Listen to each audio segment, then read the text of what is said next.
நிலைவாசலை சுத்தமான நீரால் நல்லா கழுவி மஞ்சள் குங்குமம் வச்சு அலங்கரிக்கிறதுனால என்னென்ன நன்மைகள் இருக்குது அப்படின்னு பார்த்தீங்கன்னா, நம்ம வீட்டில் நேர்மறை ஆற்றல் அதிகமாக உண்டாகும்.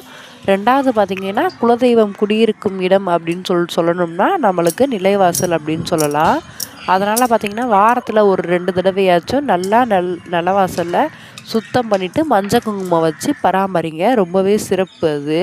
மஞ்சளை நம்ம குழைக்கும் போது அதில் கொஞ்சோண்டு பன்னீர், பச்சை கற்பூரம் இந்த மாதிரி ஆட் பண்ணிவிட்டு நம்ம குழைக்கிறதுனால நல்ல ஒரு வாசனையும் வரும். தெய்வீக ஒரு வாசனை வரும் நம்ம வீட்டில்.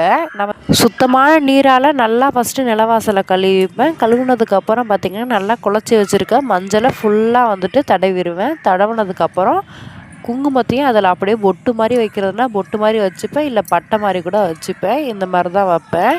நம்ம மஞ்சள் குங்குமம் வச்சுட்டு அதுக்கப்புறம் பார்த்திங்கன்னா கோலமும் போட்டுருவேன். அது மேலேயே நம்ம கோலம் போடுறதுனால அப்படியே நல்லா ஸ்ட்ராங்காக பிடிச்சிக்கும் கோலம். ஒரு 2 நாளைக்கு அப்படியே இருக்கும். ஒரு 2 நாளைக்கு ஒரு தடவை இந்த மாதிரி கோலம் வந்துட்டு மாற்றிப்பேன்.